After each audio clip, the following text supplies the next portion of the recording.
Hey y'all, it's Katie. Welcome back to From My Vanity and welcome to another Boxycharm reviews and unboxings video. And today we have reviews for February's box, and then we're also going to dive into the unboxing of the March box. Now if you're here just for the unboxing, go ahead and skip ahead to this timestamp right here and you can dive right into the unboxing and skip all the reviews. But I do like to go back and let you guys know after I've used all the products that I got in my last month's box. I do want to throw a disclaimer out that I get these boxes as PR, so they're sent to me from Boxycharm. I do not purchase this myself anymore. I have an affiliate link for Boxycharm down below, and if you use it to sign up, I get like $5 commission. No pressure to use that code at all, but I do want to throw it out there, and I'm trying to be better at make sure I verbally disclaim that in the video because I always leave it down below, but I do like to let you guys know when I can. But anyway, with all that said, let's jump into the reviews. Okay, first up, let's talk about the Farmacy Clean Bee Ultra Gentle Face Cleanser. I've actually only used it about to here. Now, I was gone for a week on vacation and I didn't take this with me. I took something a lot smaller. There were a couple days where I just washed my face in the shower, and I have a different face wash in there for me. So there were a couple days that I just didn't get around to using this. So I guess that is understandable as to why I'm not farther down on this, but I don't use too much of it. But something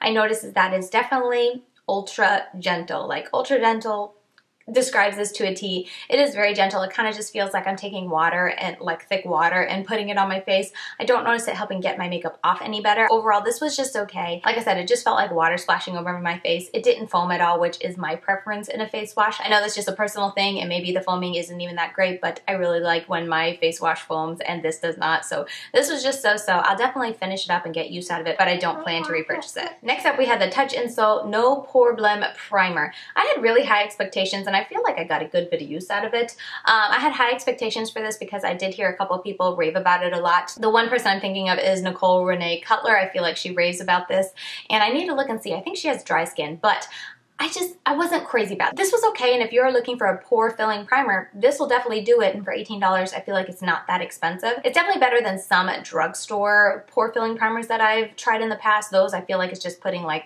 oil slick on your face, like it's very dimethicone typically. This is still very dimethicone-y, but I feel like it smooths out your face, it goes on a little bit nicer, it settles in a little bit better, and it doesn't cause your foundation to slip slide right away at least. Something I noticed with this is that by the end of the day, I felt like my foundation was not that it was slip sliding, but if I touched my face, it would come off. And there were many times that I just tried this on one side of my face and then I tried like a more mattifying primer on the other, and that side didn't do it. Whereas this one, if you touch your face, it will come right off. And I think that might just be me and having very oily skin. My oils come through mixed with this. It's just not a good mix. But I mean, this is nice. Like I said, it's nicer than some drugstore primer or pore filling primers that I've tried. But with that said, I tried this next to the Dr. Brandt it's a pore filling primer. I have a little sample and I tried half and half, and I like the Dr. Brandt side a lot better. I also have a pore filling primer from Dermalogica that I like a little bit more. So maybe it's because I have more higher end stuff that I enjoy just a little bit better. So when I do want something pore filling, I'd rather reach for those. But considering the price tag, I do think this is good. And like I said, it's the best, more affordable pore filling primer that I've tried. But just keep in mind that it's nothing drastically different than a typical dimethicone type of pore filling primer, which is, I was kind of hoping when I saw this and when I heard people raving about it, I was like, well, maybe it's not that pore filling, really slick feeling primer. Maybe it's something different and unique that also blurs pores. No, it's still pretty dimethicone-y. It's very slick when you rub it together on or put on your face. I mean, it makes your face feel baby soft, so that's great. But I still have to pair this with a more mattifying primer to keep my oils from coming through. So once again, more of a so-so. I'll definitely use it up, and I mean, maybe in the future, say all my pore filling primers ran out and I needed to repurchase one, this is probably what I would go with just because it is more affordable. But I don't use pore filling primers that much. For me personally, yeah, I have large pores, but I'd rather have a mattifying primer than a pore filling primer. So I don't reach for pore filling primers much unless I'm in the mood or I'm testing it. So I don't know. We'll have to wait and see if I do end up using this up, and it'll be something I slowly fall in love with. But for now, it's nice. So another thing that we got in the Boxycharm was the Pretty Vulgar. This is a Shimmering Swan highlighter in 126 Glow Up. It's this little baby here. I have it on my face today. I've had it on my face a lot in recent videos, and I think this is really pretty. There's definitely a strong pinky tone to this in real life. Like when I actually look at it, there is a strong kind of rose gold, pinky gold shift to it. But when I put it on my face, I feel like it doesn't look that pink. When I get shifts or when I get a look at it, it just looks very reflective and very champagne-y. I don't really see a whole lot of pink, which I'm very thankful for because I'm not into blush toppers. I'm not into having a pink highlighted area. That's not my vibe. But like I said, It's more champagne-y on the face, and I absolutely love that, and it gives a very blinding highlight. I've been very pleased with it. I think it looks really pretty. It doesn't take a lot of building up. It goes on easily. I can't say enough good things about this. I was very pleased with it. And another thing to note is that this still looks just as vibrant at the end of the day as it does at the beginning of the day, which is very impressive. Like, it doesn't fade at all. It doesn't come off. It doesn't just disappear on your face. It is there, popping just as much as it was in the morning, and I absolutely love that about it. I know this is expensive. I want to say it's over $30, which is pricey. If you got it in your Boxycharm, I feel like you got a really good steal. Pretty vulgar in and of itself. Like, the packaging feels cheap. The aesthetic of the brand, though, is very luxe looking and vintage looking, which I like, but you have to weigh the pros and cons of that if it's worth it to you for that price. But the product itself, like the actual product, the highlighter, I think is phenomenal, and I definitely foresee myself reaching back for it in the future and using it some more because I was just blown away by how gorgeous it looks on the face. Okay, and last up I have this Trestique, what was it called? Prime and Color Lip Glaze. And it's a really pretty color. I have it on my lips today. Something to note is that I don't like it without the primer because it settles into the lines of my lips really, really badly. But I'm not crazy about it with the primer because it shears it out, if that makes sense. Like, I feel like the color is so muted, which might not be a bad thing, like, I don't know. But I feel like this is just such a deep, dark color, and then on my lips it looks a lot more blotted. That's the word I'm looking for. It looks like a very blotted kind of lip color, which isn't always my vibe. If I'm gonna go for this tone of color, I just want it to be vibrant. If I'm looking for something really blotted, I'll just reach for my nude colored lip oils or something like that and just throw that on and be done with it and know that it's like really nurturing for my lips. But if I'm gonna go this color, I kind of want it to pack a punch and stay there. Whereas this, it doesn't pack a punch and the primer doesn't help it stay there. I actually find that I feel like it slides and is more slip slidey with the primer than without. But like I said, I don't like it without because it settles heavily, really badly into any kind of dry patches on my face and any kind of, or my face, lips, or into any kind of lines of my lips. It just settles in pretty badly and looks darker there than other places, which isn't a cute look. So, I don't know, this was okay. I feel like this might be a product that has to grow on me just because initially I don't like the blotted lipstick kind of look. I'm gonna hold on to it and see if maybe I want to reach back for it. Maybe this will be something good to throw in my purse for the days when I want a little more color, a little more vibrancy to my lips, but I don't want anything too bad. But with that said, like I said, it's more slip slidey around on my lips, which makes me really scared to wear it around my kids because they, you know, swipe at my face. My little son, he's always giving me hugs or just grabbing for me and whatnot. And I feel like this would just make a really big mess, and I don't want to bother with the mess, basically. Another thing to note is I didn't notice it particularly lasting that long on my lips, so that was kind of a bummer. I feel like as soon as I started eating, it pretty much came off. So overall, this was another one that was just so-so, but I feel like it was more of a fail for me. But like I said, I am going to keep it. Maybe this will be something I slowly fall in love with. I don't know, but for now it was okay. It didn't add value to the box, but it wasn't a terrible product. It's just not up my alley, basically. So overall with this box, I feel like there was one clear winner with this highlighter and then 3 so-so products. I'm still going to get good use out of these. I'm going to try to continue using this one, but overall this Shining Star was definitely the highlighter, which if you think about is over $30. I'm pretty darn sure it's definitely over $21, which is the value of the Boxycharm box. So if I was still a paying customer, I still feel like it was worth the box and I got a deal getting this. And like I said, I'll still get good use out of the other products. Okay, so now I'm going to move into the March box. Let's go ahead and open that together. Before we dive into it, I do want to let you guys know that my box weighed, okay, I'm just going to put it on the screen if I can find it. And if I can't find it, I'll let you know that on the screen too. Usually I can find this pretty well if I remove the top stickers, but I'm staring hard at this label and I don't see a weight. It says lightweight. Does that help anyone? Nope. Okay, sorry about that. I did get version 1 if you are curious. And the theme for this is Levain Rose. Levain Rose.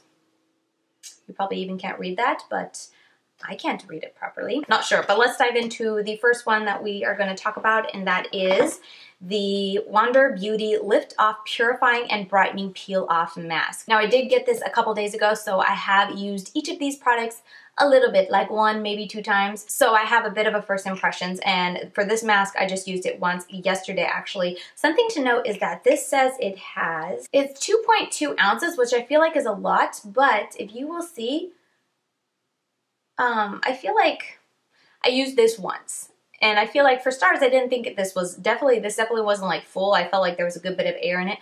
but I had to use a lot, and I would have like a little flat foundation brush that I use, and I kept pouring it on and slathering on, and then I have to pour some more and slather it on. I definitely used a lot, and as you saw, there isn't a whole lot left, so I can't foresee myself getting a ton of use out of this. I'm definitely going to use this because this is the only peel off mask that I can think of that I have in my collection, so I want to use it some more. It was definitely a gentle kind of peel off mask in my opinion. Now keep in mind I'm someone who waxes my face, so maybe I don't have a whole lot of hair to make it like super painful, or maybe I'm just a little more tolerant because I do wax my face.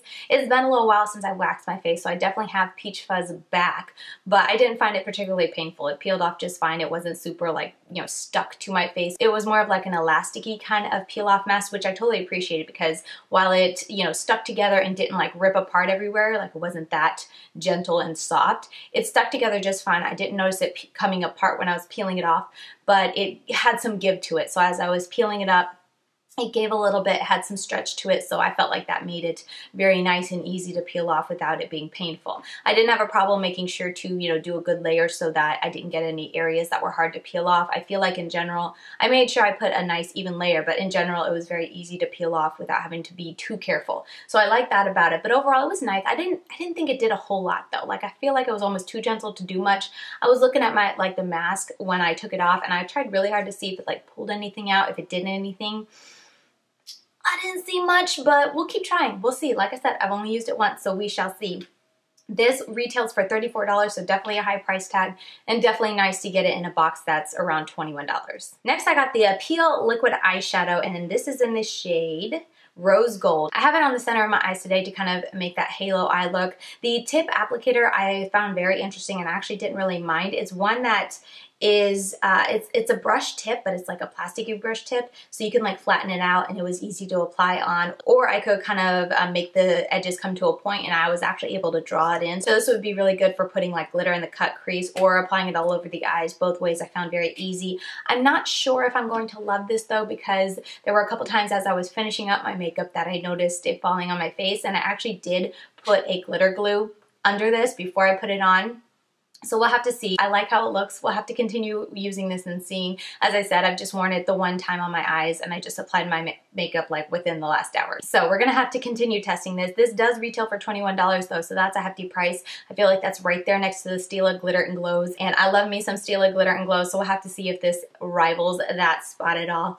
I feel like it won't, because the Stilas just have that really pretty glitter. I think they have multi-glitter color in them, which makes them just so unique and beautiful. But we'll have to see how it goes. Definitely stay tuned for this, but so far it's okay. Oh, I forgot to also say it's very sheer, so this is definitely something I would put down a color first and then put this on top, because when I just put this on top and then I was trying to like tap around the edges to sheer it out, it was just like removing it all together, and you could see my lid underneath. So it's definitely something that's easiest, I think, to work with a shadow underneath. But I'll be returning in my next Boxycharm review and unboxing and letting you guys know a more full and in-depth review on this. Next in the box, we got something from MODA brushes. This is the Powder and Soft Glow Kit. This retails for $29.99, which I feel like is pretty pricey from MODA. Well, I shouldn't say pretty pricey from MODA, but like pretty pricey for it to be just 2 brushes from MODA, if that makes sense. I was a little surprised by that price tag for just 2 mini brushes, to be honest, because like this is a regular Sigma brush and they're both smaller. So anyway, just something to note. They do feel extremely soft. They are more unique brushes. Like this is a powder brush I used today. Very soft, very nice to buff into my face. I didn't have any problems with that. This I forgot to use. I tried both days to remember to use this for something, and I forgot both times. And even now, like I'm trying to figure out a way to use this. Like maybe it'll be good to dust away my under eyes, but I feel like it's so flimsy. I have more firm brushes that make the job easier than this. I don't know. Let me know if you got this box, or if you own a brush like this, what did you use it for? I know we got a brush like this from Luxie Beauty Luxie Brushes a long time ago from Boxycharm that I ended up decluttering, and I feel like as soon as I decluttered it, someone was like, oh, you could have used it for such and such, and I was like, oops, it's already gone. So I don't really want to get rid of this, because I'm like, I feel like I can use you for something. You're quite unique, but I don't know, maybe blush. But overall, I mean, they're nice quality. They feel really nice quality. They're not super heavy or anything, but like just feeling the ferrule and stuff, it's nice. They're good quality, but the $30 price tag really threw me for a loop. So let me know. Maybe I don't have a whole lot of experience with MODA. I think I've only like gotten 2 of their sets in the past, so Maybe they've just gone up recently, but overall, it's a nice addition to the box. Definitely adds to the value of the box for me personally. Next up, we got OFRA Cosmetics Long Lasting Liquid Lipstick, and these retail for $20. I got the shade Monica, which is a shimmery type of mauve color, which I'm not gonna open. I'm not 100% shimmer, but definitely looks like it. It doesn't look matte from the tube, and I'm just not into that kind of color, so I don't really want to use this. So I think I'm just going to set it aside and put it in a future giveaway. I was kind of excited for this because it's in the newer packaging and all the OFRA liquid lipsticks that I have are in the older one, but if it's going to be this typical OFRA liquid lipstick formula, which doesn't dry down all the way, I'm not going to really, I just don't foresee myself using this. So I think I'm going to set it aside. Let me know if I'm wrong. Let me know if I really am missing out by not trying their more metallic formula. And I can always pull it back in and try it for this month. But at the time of filming this, I'm going to put it in the giveaway pile. All right, and last up, which was the biggest part of the box, the biggest win for me, is the OFRA Cosmetics Perfector Face Palette. This is a new launch, a new release from CoverFX, so I think that was really awesome that they were able to include this in Boxycharm. I think that's fantastic. This retails for $45, so definitely a really high price tag. The packaging is pretty nice. I feel like, I'm not crazy about the feel of it. Like, it's not like that velvety soft of NARS. It's almost like a plastic version of that, if that makes sense. So that sound kind of, I don't know, makes me shiver. But anyway, it's nice, it's decent. I like their shinier packaging better. Like I have a highlighter set from them that's really shiny. It's very reflective and annoying when you're recording, but I like it. Anyway, here it is inside. There is a foil over the glass that I need to pull off. I just haven't yet, but that's why it's all fogged. But here's what it looks like, and I got the light medium version. I used these two shades twice. I used it yesterday, and then also that's what I have as my contour and then as my blush today, and then I used the highlighters yesterday. Something to note is that this shade that's called Finishing Powder has glitter in it. I'm like, I'm not putting that all over my face. So I haven't even touched this because I'm terrified of it. This shade up here is a brightener, which I was like, what the heck does that do? But something I noticed is that while this is decently pretty as a highlight, I don't have it on today, but I used it yesterday as a highlight. It's decently pretty as a highlight, but it's nothing out of this world. However, when I put this on top to brighten it, I was like, okay, brightener. It was a bam type of highlight, and I was very impressed. So this is definitely gonna be something I have to play around with more. Let me know if you'd like to see a first impressions where I can use this, because I'm terrified of using this, honestly, all over my face. But I can use pretty much every shade except for this, maybe just because it's a pinky type of highlighter, and I'm not into those blush toppers. But I could do a first impressions using all these and let you guys see how it looks on the face, and you know, not really my first impressions of it, but just a demonstration of it. It'd be my first impressions of this shade, because I don't see it much in the swatch, but I'm still scared. I don't know. I'm just like, why would you put a bunch of glitter in a finishing powder? That does not make sense to me. But anyway, overall, I am super excited to get into this. I was very pleased with how it performed the 2 times that I have used it. The blush is very bright. The contour isn't anything too dark, but it's definitely something you can build up. So I do like the versatility, either for really fair people or people more on the medium spectrum of things. But overall, very happy with this. I cannot wait to use it more. And like I said, $45, such a good steal to get it in a box that's around $20. Okay, so there you have it. Those are all the products I got in my March box. Definitely let me know what you got in your Boxycharm if you've received it already, or what you hope to get in your Boxycharm. As I said, this is version 1. There's always a couple different versions. I saw a couple different other unboxings already, and I'm super happy with my box. I feel like everything, barring this liquid lipstick, is something that I'm super excited to get into. But even then, like I said, it was just the color choice. I feel like if it was any other color, a matte liquid lipstick, I would have just used it. Even though it's not my favorite formula, it is a very nice formula. But anyway, with all that said, thank you guys so much for watching. I hope you guys enjoyed this. Let me know if you'd like to see first impressions on that CoverFX palette. But yeah, with all that said, that's gonna do it, and I will see you very soon in my next video. Bye guys.